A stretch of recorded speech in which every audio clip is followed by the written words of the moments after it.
What's up, YouTubers? Your girl Survivor here, and I'm just making a little video, just to say that, um, Follow, I didn't talk about you, but if I thought something came into question tonight when Ollie was being very strange, like typing this whole paragraph into my shit, telling me to tell you, why couldn't she just type it into you? And then running over doing her life, singing, lying, saying I texted her all night. I sent her two texts before I knew she was live, and then I sent two texts when you both were sitting there saying that do I really believe what I say? You would never delete those comments. I mean, they're right there in front of you.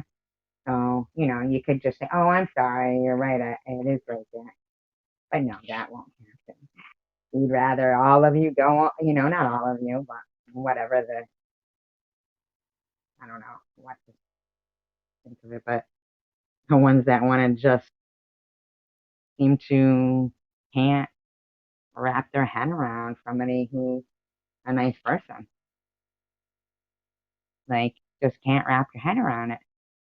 And Debbie, I just want to say, when you came into my live stream the other night,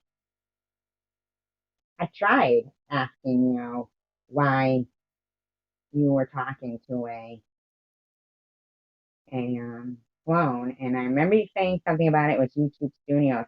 But then every time I went to talk, I can't even remember what Bobbles was yelling at you about, and I couldn't really even speak at that point. I was just like, what the fuck? I can't even.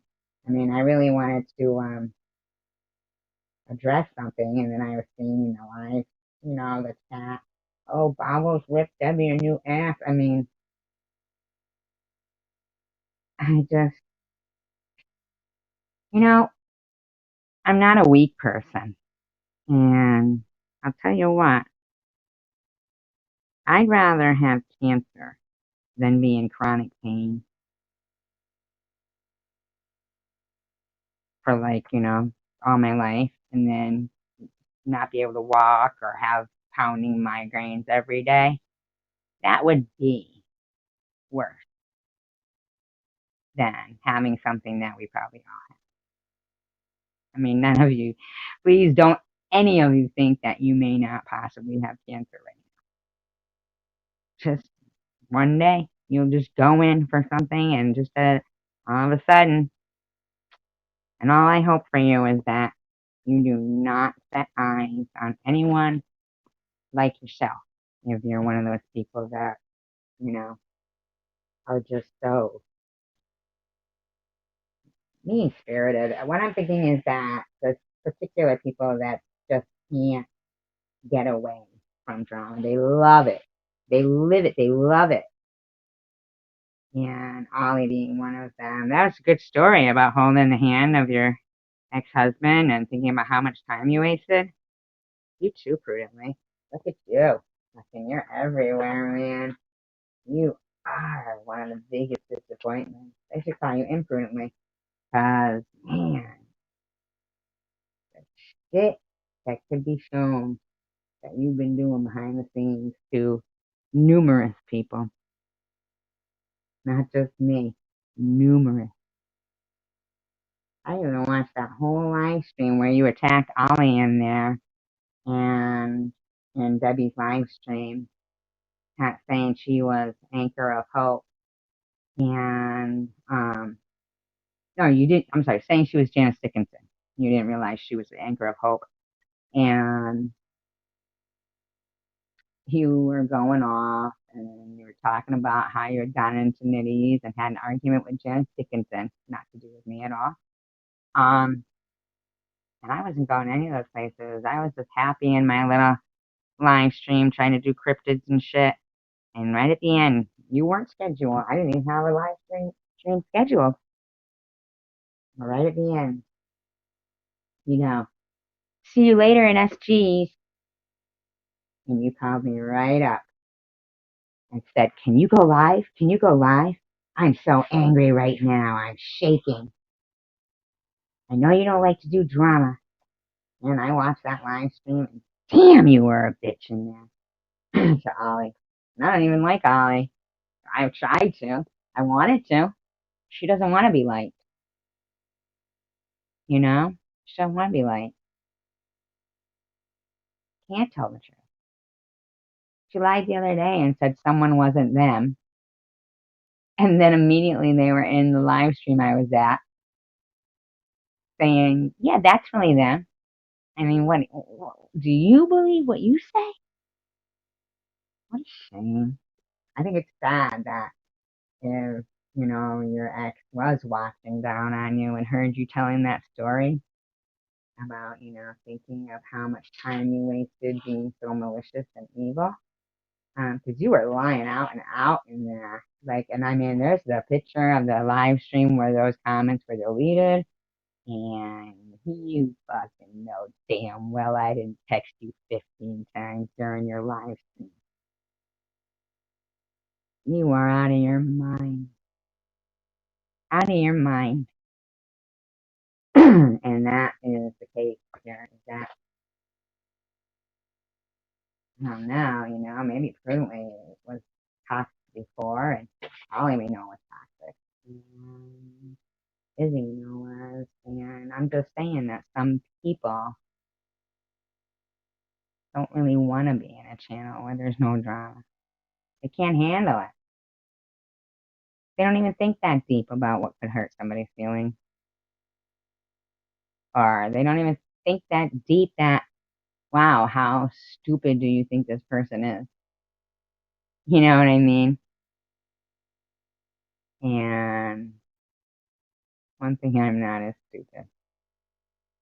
Not by any means, and I'm not weak, and I'm not spineless, and I don't lie, and I'm not malicious, and quite frankly,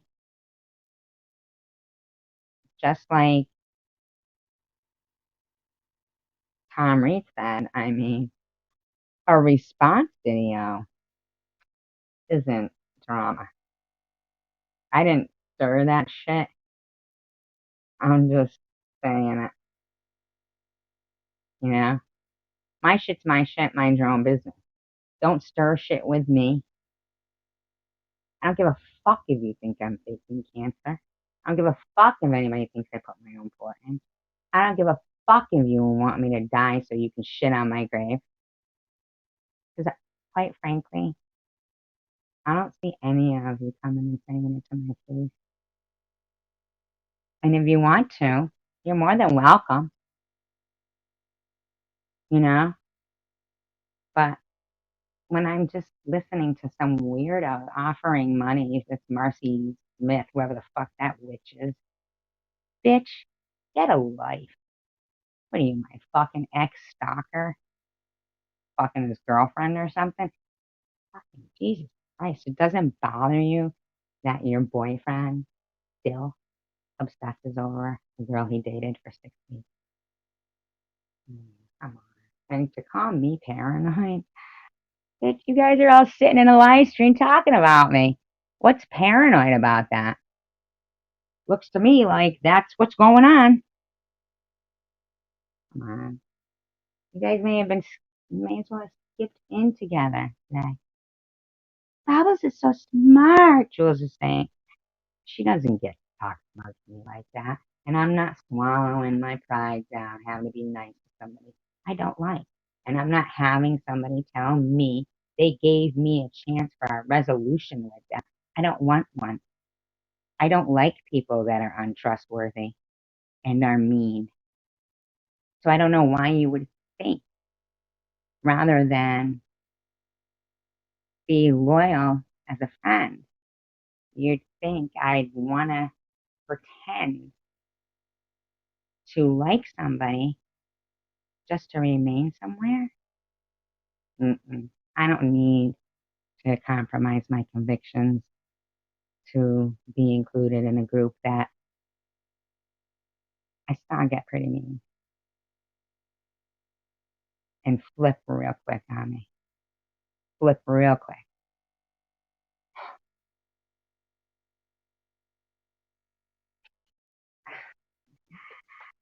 I wasn't looking for anybody to fight my battles, especially insincerely. What I wanted was just honest people that once in a while might want to talk about other things. And, I mean, it's one thing to have that reason of why people would drive themselves to try to spread the message of not enabling drug addicts. But, I mean, I don't know if that whole thing is like a whole orchestrated little review shit now because it seems to be going on for so long that I don't know how somebody couldn't get tired of repeating the same stuff over and over. You know, I mean, you guys can say I repeat the same stuff over and over, but hey, so sorry, so sorry I offend ya. Then don't listen because I'm not offended, not in the least, not in comparison to quite a few people that I think YouTube has given too much of a playground for bad behavior. Bad behavior. So, I mean, look, 13 people. Anybody want to say hello? I'm quite friendly, contrary to what you might have heard from people. Or, I mean, like everybody doesn't know, there's like a million clones of me going around trying to get people to dislike me. That's the length people have to go to get people to dislike me. They have to make up mean things I supposedly say because I don't say any. I might to an enemy that's done some real shitty stuff, but when people have to make up a numerous amount of clones to try to convince people I've said something rotten because they don't have any receipt. It's called proof. It's not a receipt.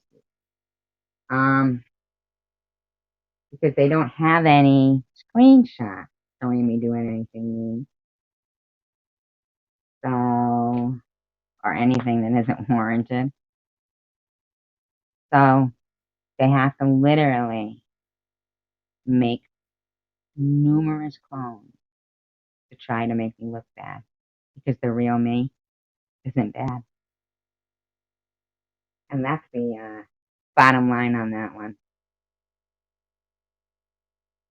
Can you imagine being so aggravated that somebody has a better moral compass than most? That people literally are determined. And then their favorite thing to say is, she needs to take a break from YouTube. No. Mm-mm. You people need to take a break from bad behavior. Have you ever thought of that?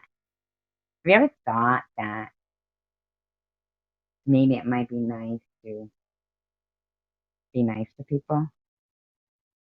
Has that ever crossed anybody's mind?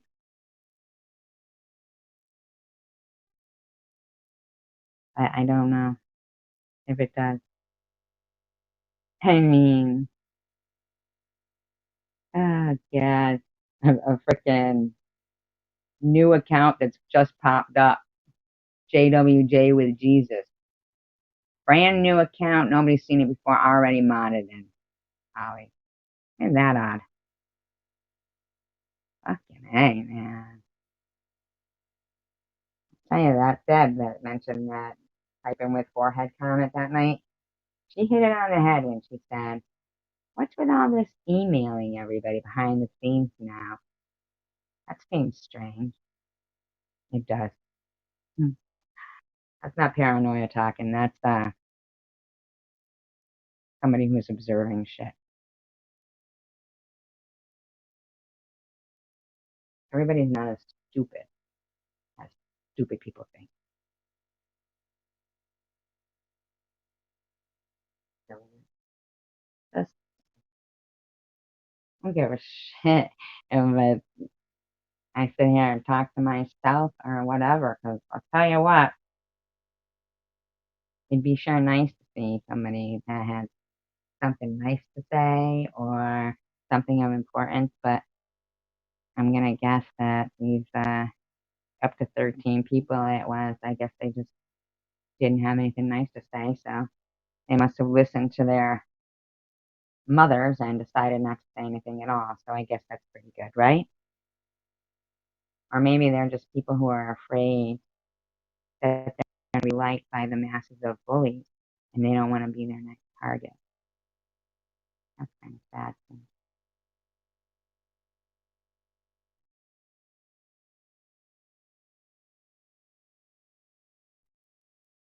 But it doesn't break my day because the point of this is, Debbie, we weren't bashing you in here. All I did was ask why you were talking to a clone when you knew you could have hit the avatar. And I want you to be aware. I see a survivor or a clone in almost every one of your chats. Almost every single one of them. And I think that's pretty shitty.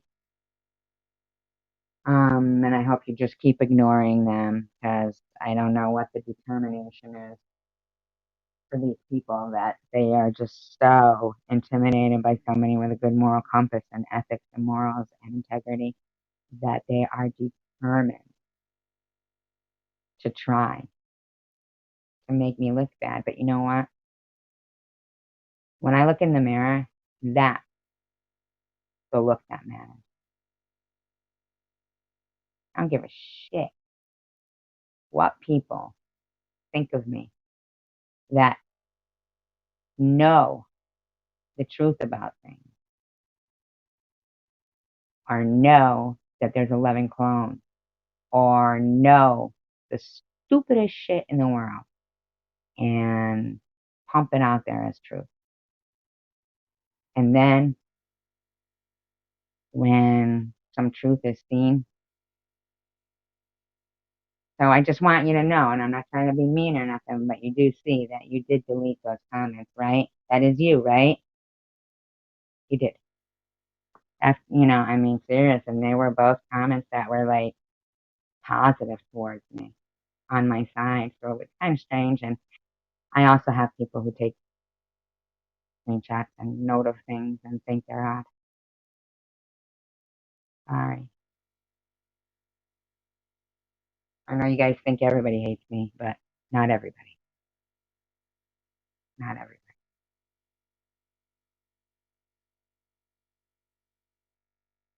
It's a shame too, because all I was trying to do, like with the channel, was like, I know it sounds goofy, but like read a book, and we used to laugh a lot. And the people who ruined that, I can tell you right off the bat, Prudently was number one of them. He must have been so fucking pissed. Like for what reason? I don't know. What? 'Cause I didn't have the same religion as her. Oh, Spaceman knows damn well. I never talked about him behind his back. I'm the one with screenshots of him talking behind my back and her talking behind my back. And yet, phew, you know, people that are just too scared that they might become the next target. So they just get their hands dirty instead of keeping them clean and saying nice things. It's not going to stop me from being who I am. I'm a nice person. I don't give a fuck what any of people think. I know who I am. I know who I am.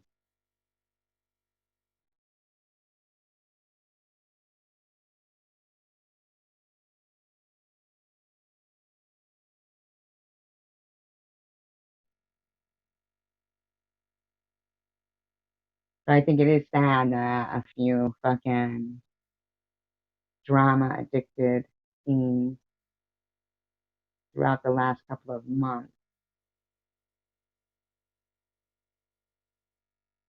and some people who aren't drama addicted teens but just didn't have it in them, just have some ball. If you'll notice, like you'll see there's like, okay, this is an example. 4 thumbs up and 24 thumbs down. Here's the gig though.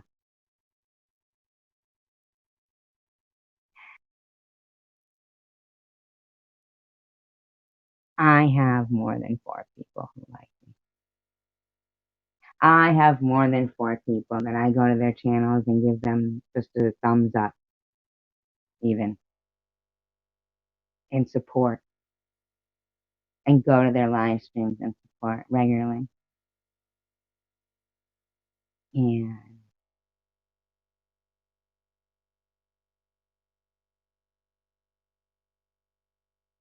people who are kind and who take notice and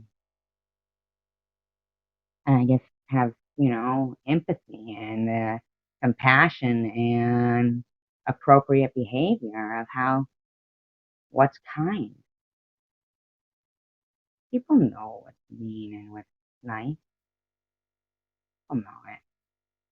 I mean, when you're little and somebody says, oh, he didn't know, okay, but we're all adults. I mean, like, take for instance, Terry. You know, you are fucked. You have no loyalty to anyone. You just go around and you sit there and you make a video judging the drama of YouTube when you partake in all of it, Terry, with multiple devices. I saw Debbie ask you tonight about that video because Miss Passion made one first, and then Byron made one. And I saw Secular comment there. He didn't ask why they do it. He didn't ask. He didn't scold. He didn't defend. You know what he did? Ha! That's what he did. That was his comment. Ha! And Byron to him was he he. What the fuck?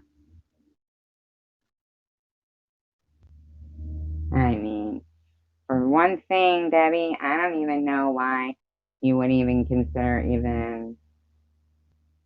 I wouldn't want to.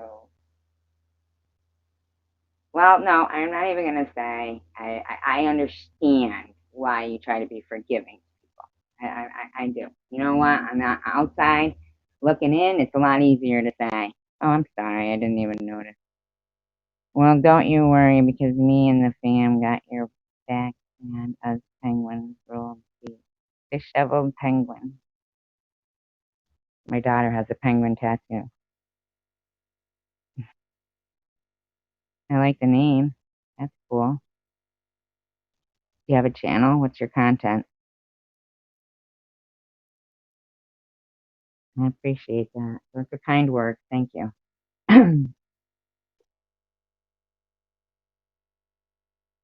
um, yeah, so I do understand why, Debbie tries to be forgiving, because you know why? 'Cause she's like me, and friends are few and far between. And I don't know, I wish that Debbie would kind of see that those clones are not me, and as much as people trying to get you going,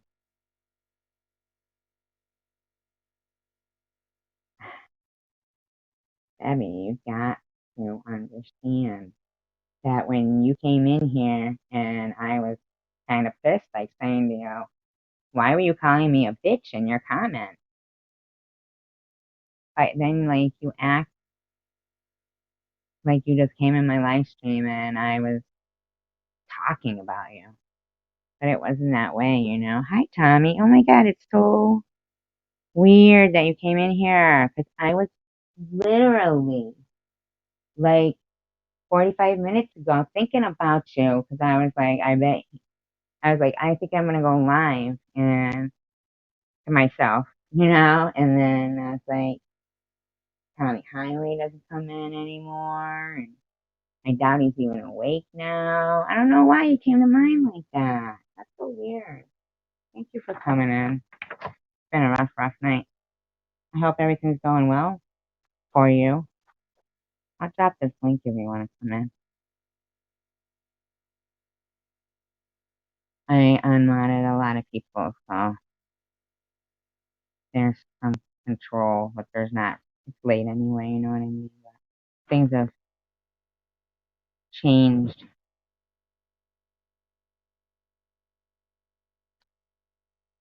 Nothing I can't handle, you know? I'm looking forward to that, wealthy hot chick and to think about. Ah, that's nice. You try not to what?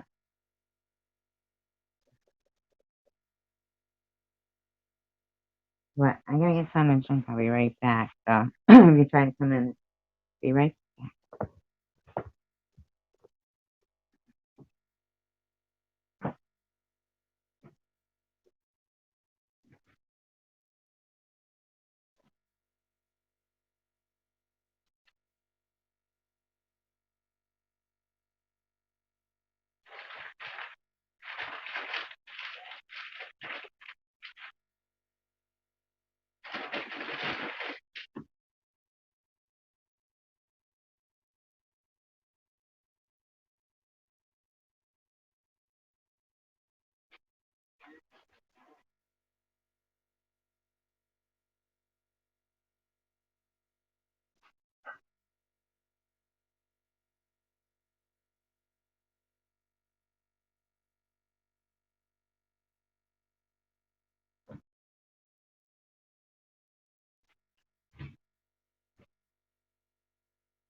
I'm back. You're still here. I predict the weather on my other channel and take 4 steps. This account is just for supporting other top rated streams. Oh, thank you. That's so nice of you. I appreciate that. If anybody wants to get the link drop, you know, sometimes I can't see it from here if the link drop.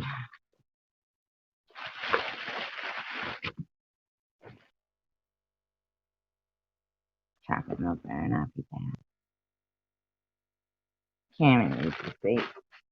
They really should start making print on, like, you know, boxes and TV dinners and stuff like that. I think they make them bigger. Wow. You know? Sometimes I just gotta like take a guess. Hi Kai. I love saying that. Hi Kai. Kind of sounds like, oh, you're heading to bed, Tommy.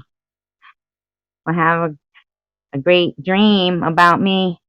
A great dream about me. You wake up screaming, SG, get away.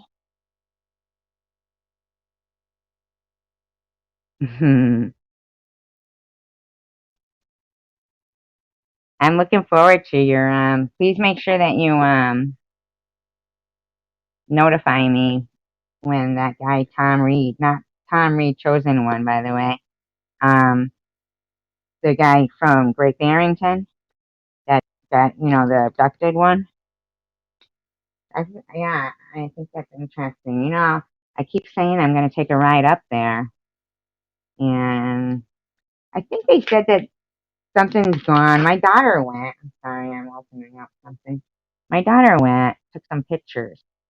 I probably have them, but maybe I'll take a ride up there if the weather's going to be good tomorrow, just to get out, you know? I'll make a video. The other day, I made a video in an old cemetery, really old. And I don't know, I did something wrong. I didn't save it. When I went to go to upload it, it wasn't there. Bummer. Thank God it wasn't like some famous place or something. No, that would really suck. So what I learned from that is always check. Always check.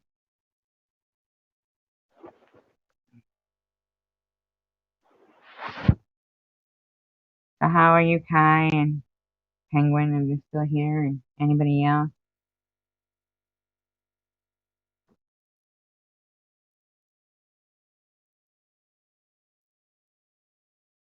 I keep wanting to finish that book I was reading, Kai.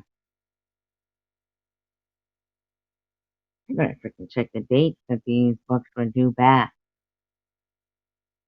Library book. I keep wanting to finish that. The end of that chapter 7. But I don't know. I never know the right time to read on here. Sometimes I'll be surprised because, like people will stick around and listen. It is a good book. Are you still here, Kai?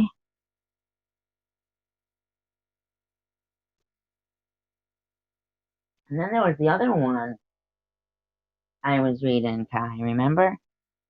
The one with um the Indians.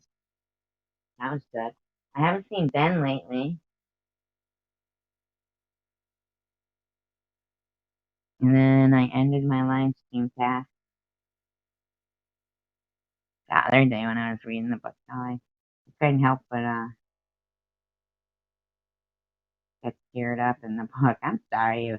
Sometimes, you know, books can make people, movies can make people emotional. Can't help it if I have emotions. I'm not a robot, for Christ's sake.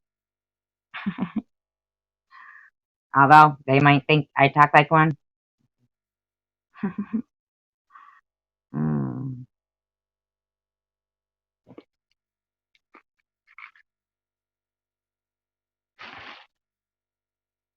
I don't know. You guys aren't gonna talk, and I don't know what to say. Maybe should I read one chapter? Should I go to chapter 8?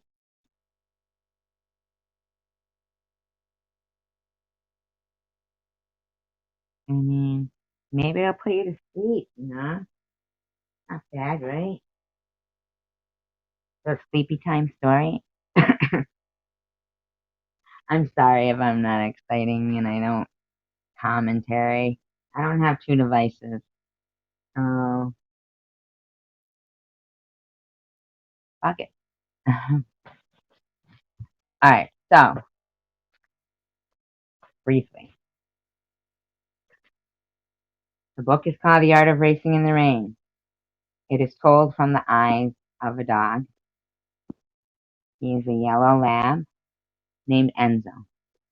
He lives with Denny and Eve, the wife, and the little girl, Zoe. And on her second birthday, Eve was leaning down to clean something. Hi, Ben. How you doing? I was gonna read a chapter because I just mentioned you too. I said I haven't seen you for a while. I mentioned you to myself. And anybody else that was here. Tommy Highway stopped in to say hi. That was nice of him. So anyway, um, so Eve was bending down to clean something up, and the dog could smell like, like if it was a tumor or something in her head. But the dog was kind of upset the dog was like upset because he couldn't tell her, you know, he couldn't protect the lady. Um, and that was what happened at the end of chapter 7 last time when I was reading the book, and I got upset. I couldn't, I couldn't talk anymore. I was so choked up. The dog is so sweet, you know?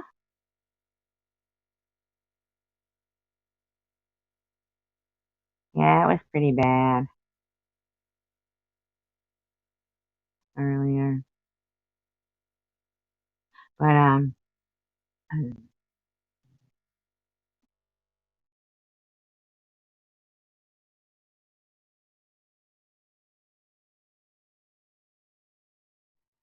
so, nobody has to listen. They could play it back. I'm just gonna do chapter 8, and then, I don't know. So remember, the dog smelled the like tumor or whatever in Eve's head when she leaned down. Okay? Alright. Chapter 8, The Art of Racing in the Rain.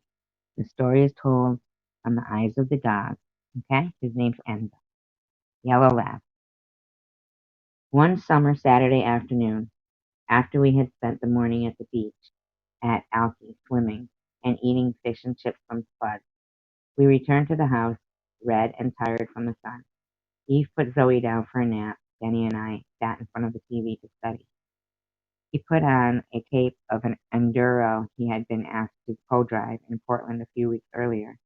It was an exciting race, 8 hours long, in which Denny and his two co-drivers took turns behind the wheel in 2-hour shifts, ultimately finishing first in class after Denny's 11th hour heroic, which included recovering from a near spin to overtake two class competitors.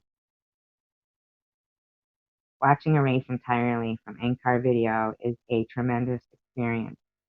It creates a wonderful sense of perspective that is often lost in a television broadcast with its many cameras and cars to follow.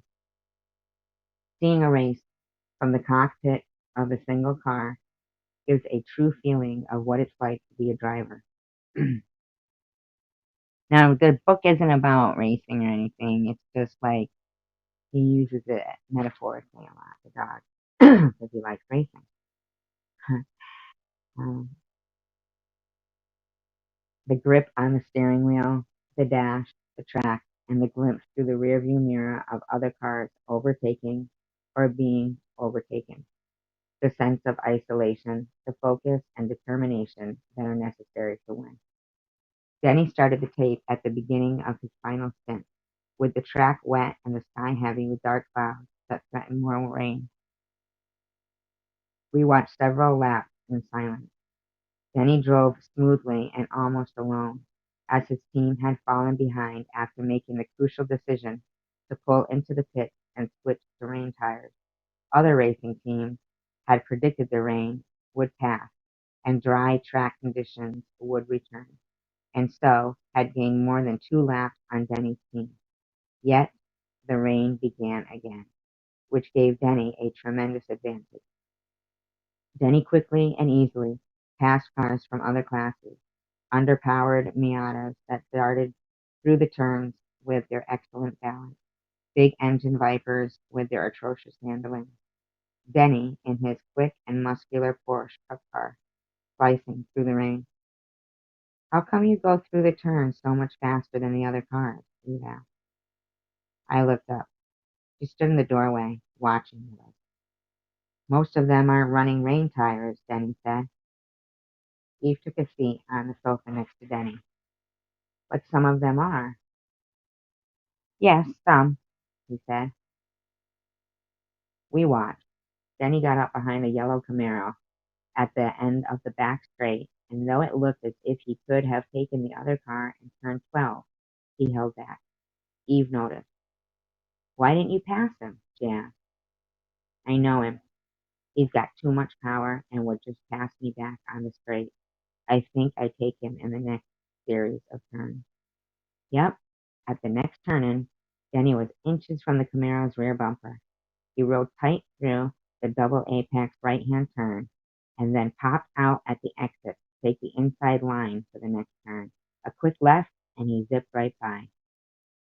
This part of the track is really slick in the rain, he said. He has to back way off.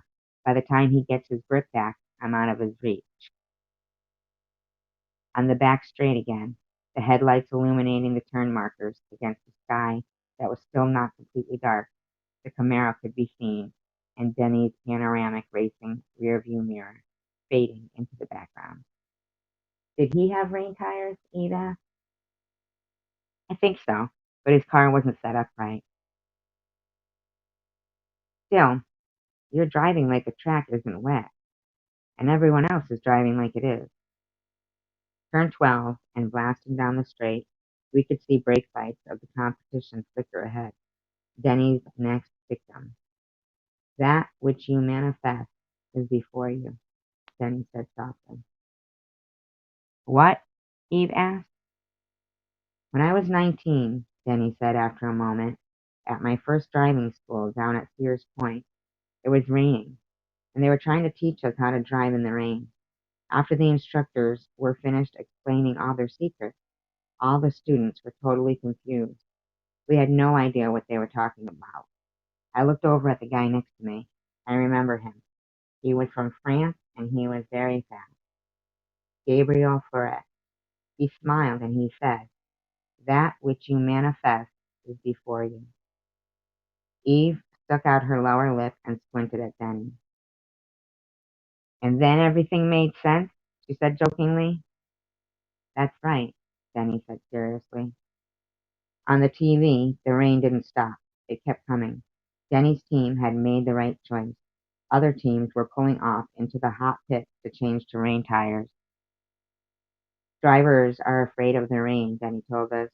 Rain amplifies your mistakes, and water on the track can make your car handle unpredictably.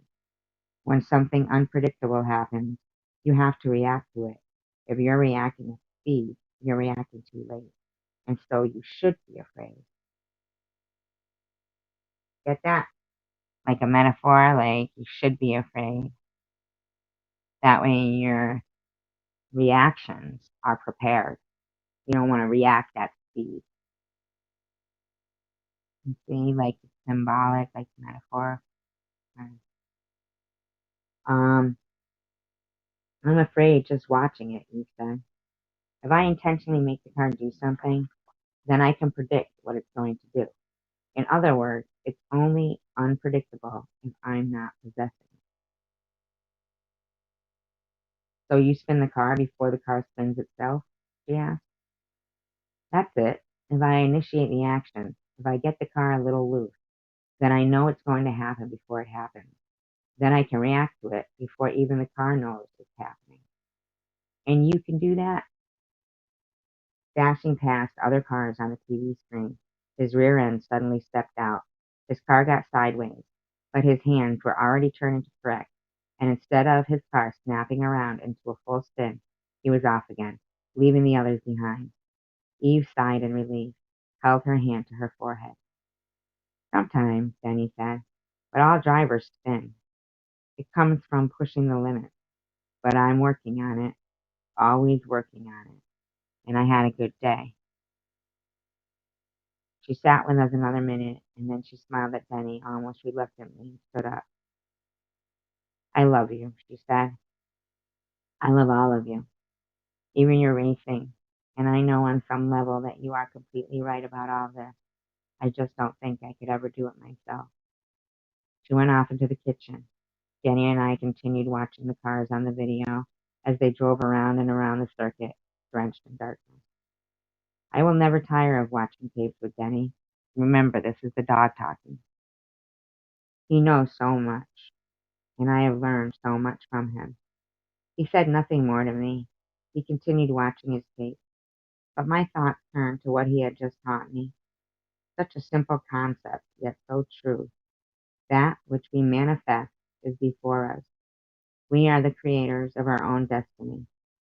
Be it through intention or ignorance, our successes and our failures have been brought on by none other than ourselves.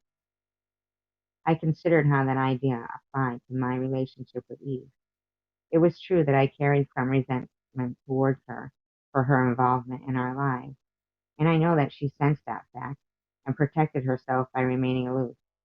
And even though our relationship had changed greatly since Zoe's arrival, there was still a distance between us. I left Denny at the TV and walked into the kitchen. Eve was preparing dinner, and she looked at me when I entered. Remember, he's a yellow lab. Bored with the race? She asked casually. I wasn't bored. I could have watched the race all that day and all the next. I was manifesting something. I lay down near the refrigerator in a favorite spot of mine and rested. I could tell she felt self-conscious with me there. Usually, if Denny was in the house, I spent my time by his side. That I had chosen to be with her now seemed to confuse her. She didn't understand my intentions. But then she got rolling with dinner and she forgot about me. First, she started some hamburger frying, which smelled good. Then she washed some lettuce and spun it dry. She sliced apples, she added onions and garlic to a pot, and then a can of tomatoes. And the kitchen was rich with the smell of food. The smell of it and the heat of the day made me feel quite drowsy, so I must have nodded off until I felt her hands on me, until I felt her stroking my sides, then scratching my belly, and I rolled over on my back to acknowledge her dominance. My reward was more of her comforting scratches. Sweet dog, she said to me. Sweet dog. She returned to her preparations, pausing only occasionally to rub my neck with her bare foot as she passed, which wasn't all that much, but meant a lot to me nonetheless. I had always wanted to love Eve as Denny loved her, but I never had because I was afraid. It's so sad.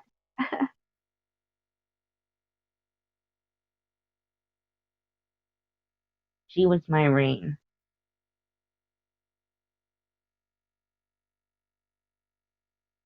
This book gets so silly, I know. She was my unpredictable element. She was my fear, but a racer should not be afraid of rain. A racer should embrace the rain. I alone could manifest a change in that which was around me. By changing my mood, my energy, I allowed Eve to regard me differently. And while I cannot say that I am a master of my own destiny, I can say that I have experienced a glimpse of mastery, and I know what I have to work for. Such a nice book. Should I go to the next chapter? I know I get all choked up when I read it. It's so sad that he said she was his rain. Well, I don't know. Should I? Can I get at least one why? If there's a yes, you know? Just, if those 5 people in here want me to go to chapter 9, just one of you do something. A smiley emoji, anything. Should I do it?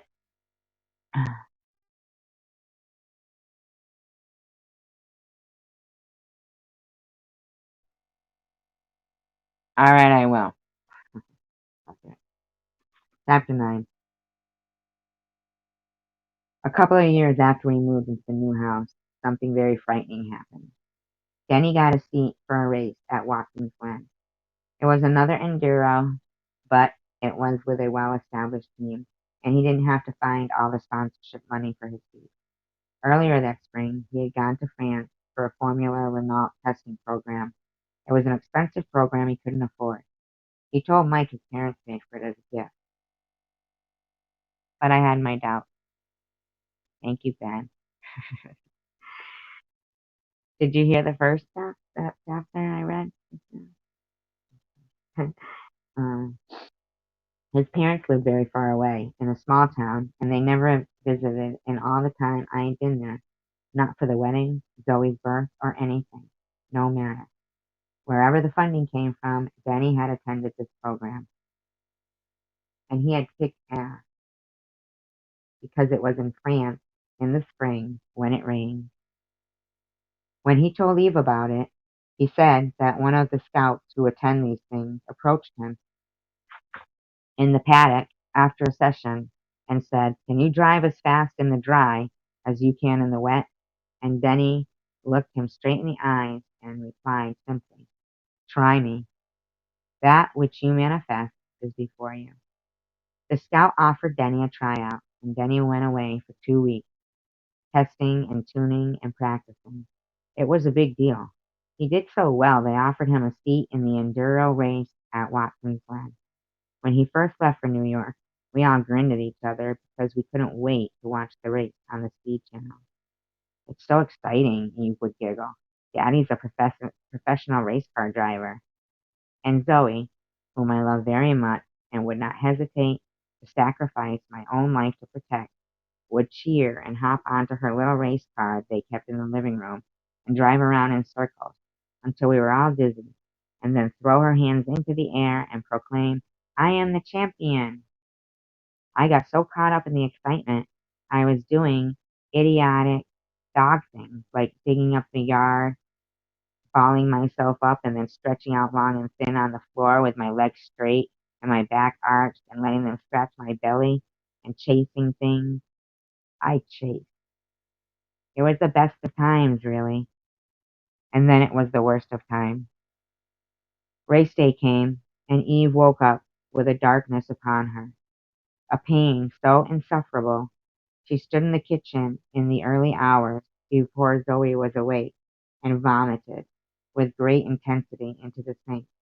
She vomited as if she were turning herself inside out. "I don't know what's wrong with me, Enzo," she said.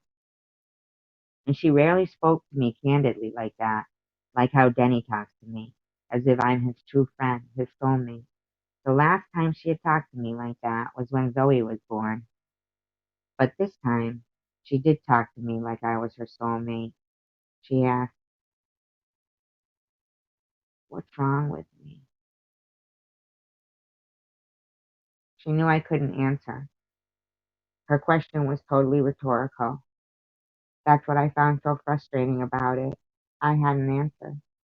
I knew what was wrong, but I had no way to tell her. So I pushed at her thigh with my muzzle. I nosed in and buried my face, and I waited there, afraid. "I feel like someone's crushing my skull," she said. I couldn't respond. I had no words. There was nothing I could do.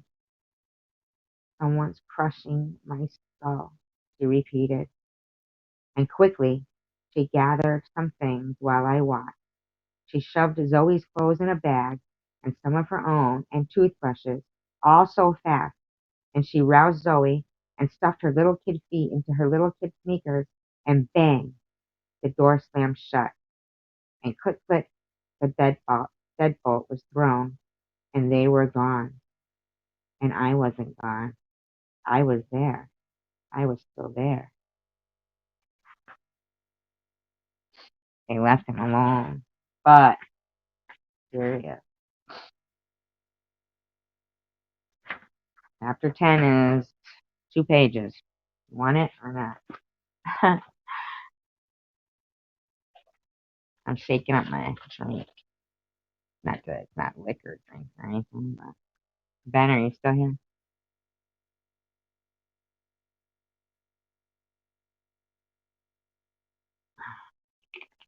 No.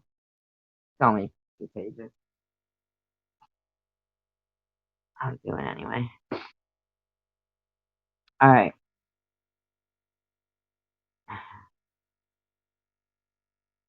Chapter 10. And remember, all told by the eyes of the dog.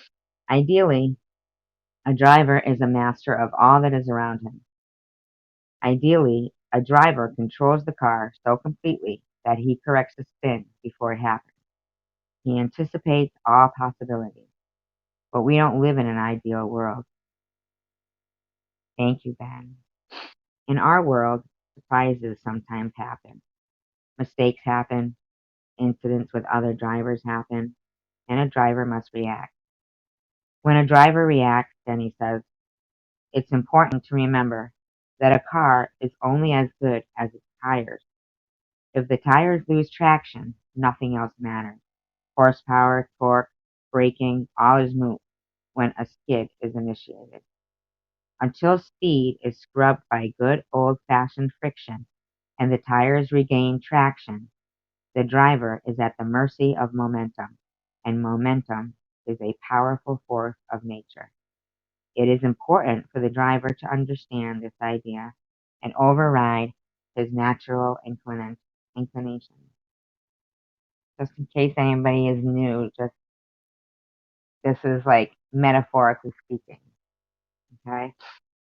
When the rear of a car steps out, the driver may panic and lift his foot off the accelerator.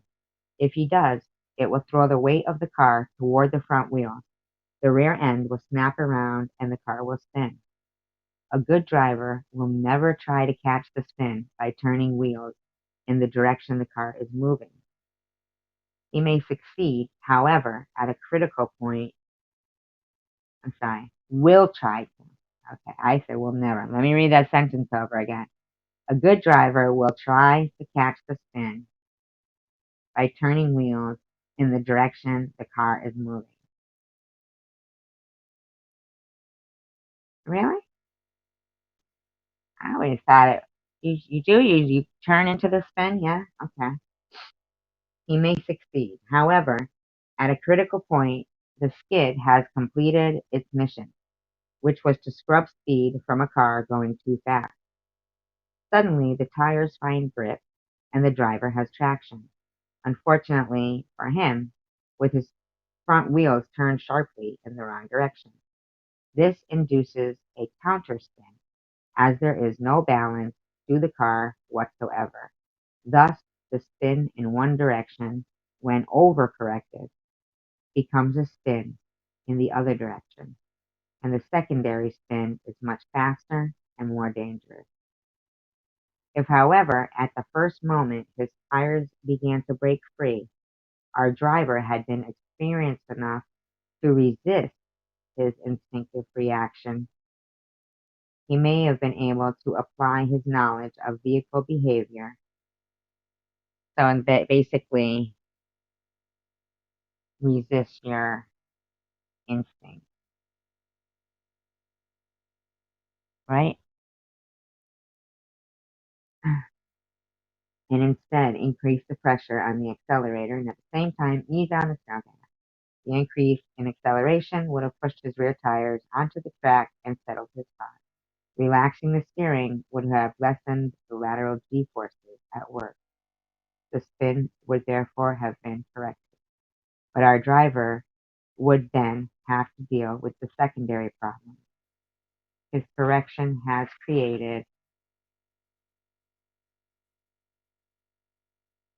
put himself at risk of running off the track. Alas, our driver is not where he had hoped to be. Yet, he is still in control of his car. He is still able to act in a positive manner. He still can create an ending to his story in which he completes the race without incident. And perhaps, if his manifesting is good, he will win.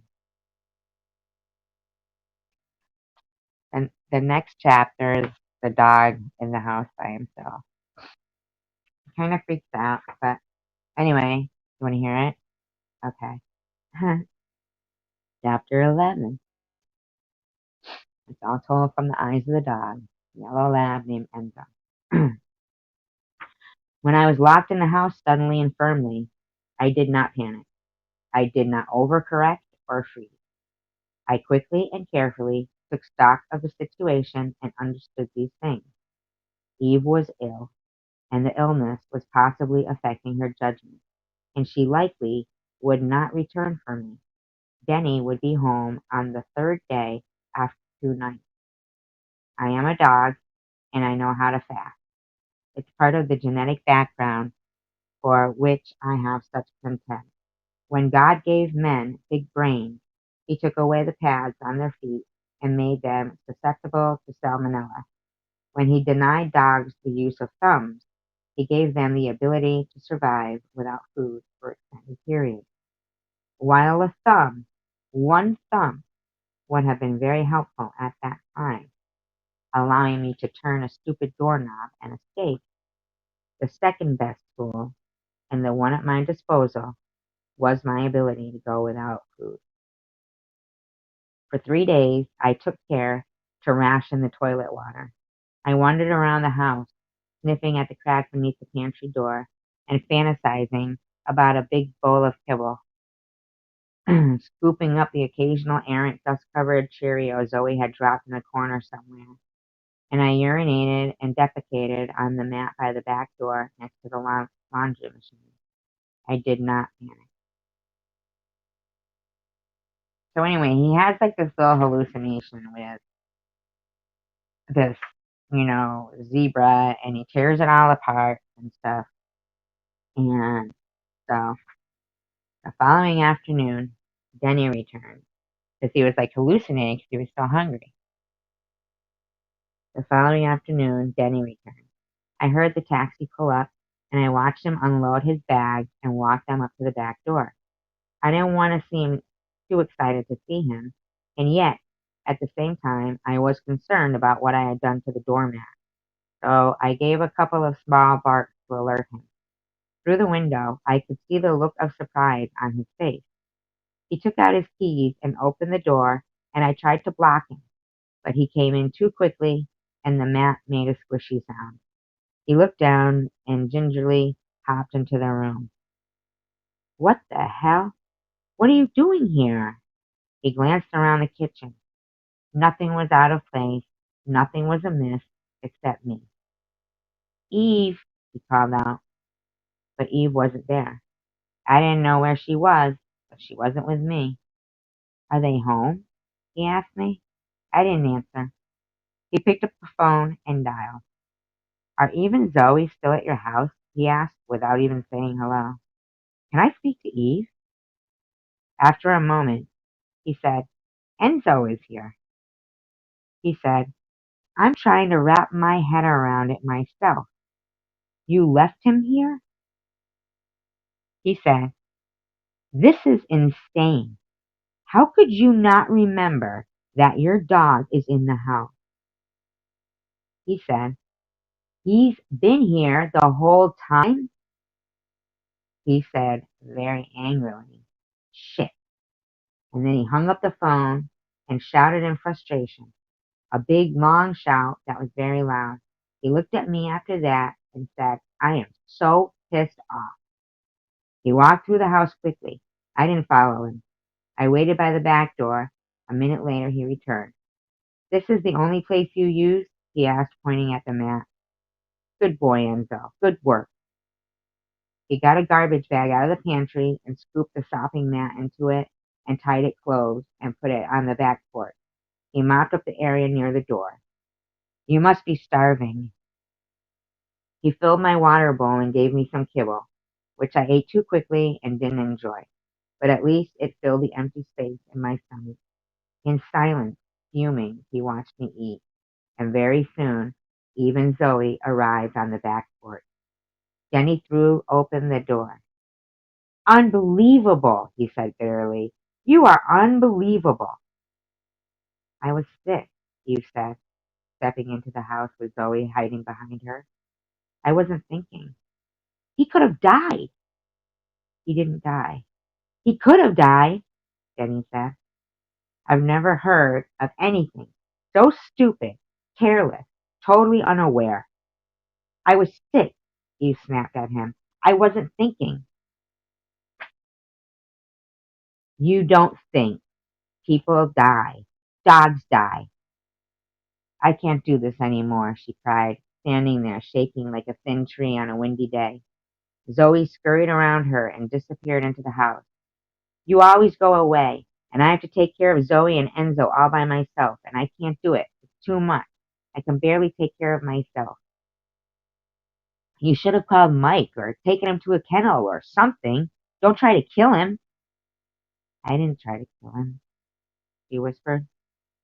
I heard weeping and looked over. Zoe stood in the door to the hallway crying. Eve pushed past Denny and went to Zoe kneeling before her. Oh, baby, we're sorry we're fighting. We'll stop. Please don't cry. My animals, Zoe whimpered. What happened to your animals?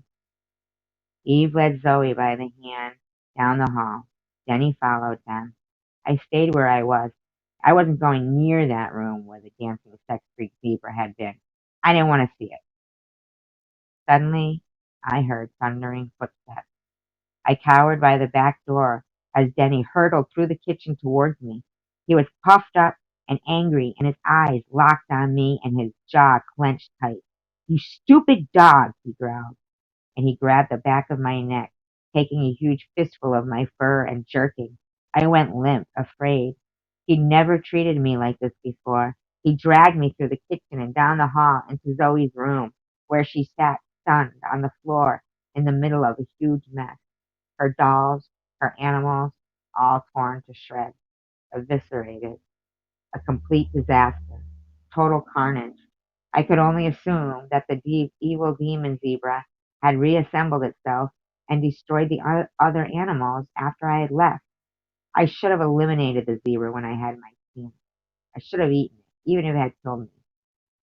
Denny was so angry that his anger filled up the entire room, the entire house. Nothing was as large as Denny's anger. He reared up and roared, and with his great hand he struck me on the side of the head. I toppled over with a yelp, hunkering as close to the ground as possible. Bad dog, he bellowed, and he raised his hand to hit me again. Denny, no! Eve cried.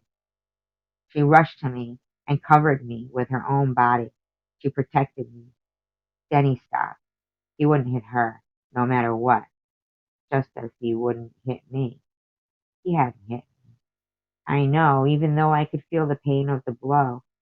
He had hit the demon, the evil zebra, the dark creature that came into the house and possessed the stuffed animal. Denny believed the evil demon was in me, but it wasn't. I saw it. The demon had possessed the zebra and left me at the bloody scene with no voice to defend myself. I had been framed. We'll get new animals, baby, Eve said to Zoe. We'll go to the store tomorrow. As gently as I could, I slunk toward Zoe, the sad little girl on the floor, surrounded by the rubble of her fantasy world. Her chin tucked into her chest, tears on her cheeks. I felt her pain because I knew her fantasy world intimately, as she allowed me to see the truth of it and often included me in it. Through our role-playing, silly games with significant telltales, I saw what she thought about who she really was, her place in life, how she worshipped her father, and how she always hoped to please her mother, how she trusted me, but was afraid when I made faces at her that were too expressive and defied what she'd learned from the adult-driven world order that denies animals the process of thought. I crawled to her on my elbows and placed my nose next to her thigh, tanned from the summer sun, and I raised my eyebrows slightly, as if to ask if she could ever forgive me for not protecting her animals.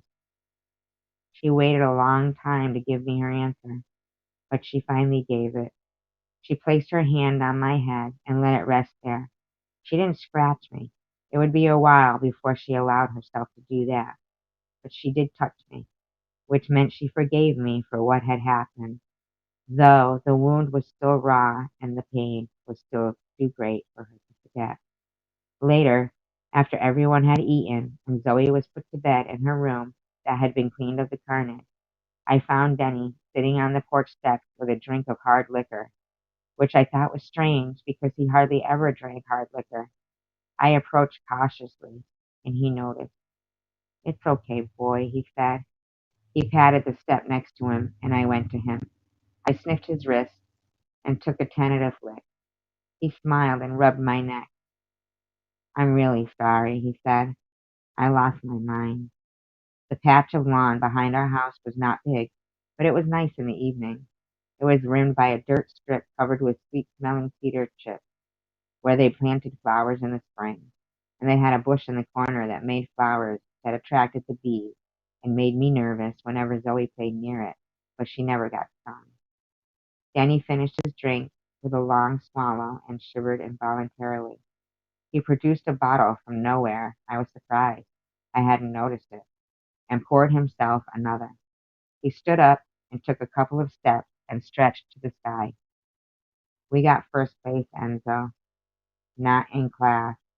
We took first place overall. You know what that means? My heart jumped. I knew what it meant. It meant that he was the champion. It meant he was the best. It means a seat in a touring car next season. That's what it means, Jenny said to me. I got an offer from a real, live racing team. Do you know what an offer is? I loved it when he talked to me like that, dragging out the drama, racking up the anticipation. I've always found great pleasure in the narrative piece, but then I'm a dramatist. For me, a good story is all about setting up expectations and delivering on them in an exciting and surprising way. Getting an offer means I can drive if I come up with my share of sponsorship money for the season, which is reasonable and almost attainable, and if I'm willing to spend the better part of 6 months away from Eve and Zoe and you. Am I willing to do that? I didn't say anything because I was torn. I knew I was Denny's biggest fan and most steadfast supporter in his racing, but I also felt something like what even Zoe must have felt whenever he went away, a hollow pit in my stomach at the idea of his absence. He must have been able to read my mind because he gulped at his glass and said, I don't think so either, which was what I was thinking. I can't believe she left you like that, he said. I know she had a virus, but still. Did he really believe that? Or was he lying to himself? Or maybe he just believed it because Eve wanted him to believe it. No matter. Had I been a person, I could have told him the truth about Eve's condition. It was a bad virus, he said, more to himself than to me. And she couldn't think. And suddenly, I was unsure. Had I been a person, had I been able to tell him the truth, I'm not sure he would have wanted to hear it. He groaned and sat back down and filled his glass again. I'm taking those stuffed animals out of your allowance, he said with a chuckle. He looked at me, then took my chin with his hand. I love you, boy, he said, and I promise I'll never do that again. No matter what, I'm really sorry. He was blathering. He was drunk, but it made me feel so much love for him, too. You're tough, he said. You can do 3 days like that because you're one tough dog. I felt proud. I know you'd never do anything deliberately to hurt Zoe, he said. I laid my head on his leg and looked up at him. Sometimes I think you actually understand me, he said. It's like there's a person inside there, like you know everything. I do, I said to myself. I do. This book really makes me think, like, I'm so sorry I didn't notice there was somebody in the back room. Oh, it's just some freak. I'm not even gonna look at what they're writing. Horrible. Fucking losers. Just for that, I'm gonna read another chapter. Ha ha ha. Yeah, I'm not even gonna read what they're writing back there, Ben. You know how it is. Got nothing better to do. But anyway, chapter 12. Eve's condition was elusive and unpredictable. One day, she would suffer a headache of crushing magnitude. Another day, debilitating nausea. A third would open with dizziness and end with a dark and angry mood. And these days were never linked together consecutively. Between them would be days or even weeks of relief, life as usual. And then Jenny would get a call at work and he would run to Eve's assistance and drive her home from her job impose on a friend to follow in her car and spend the rest of the day watching helplessly.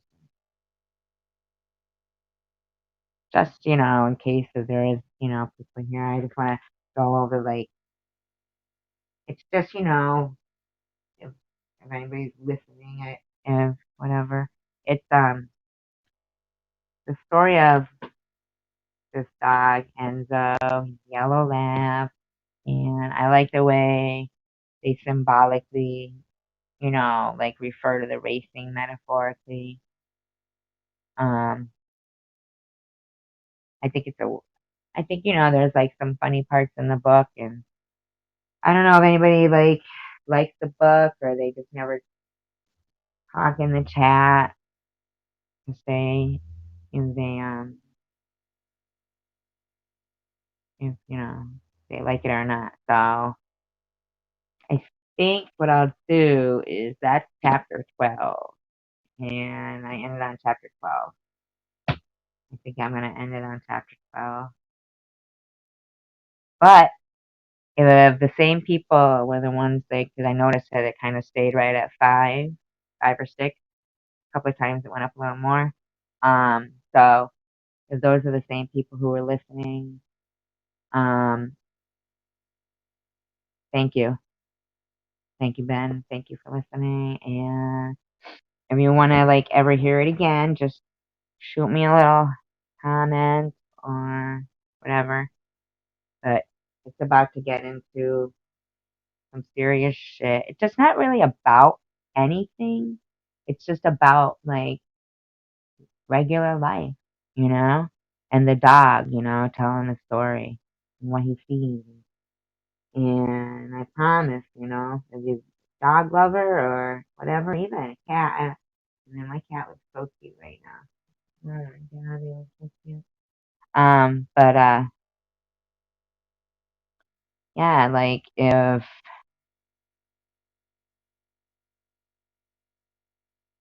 um, let me just pick from um,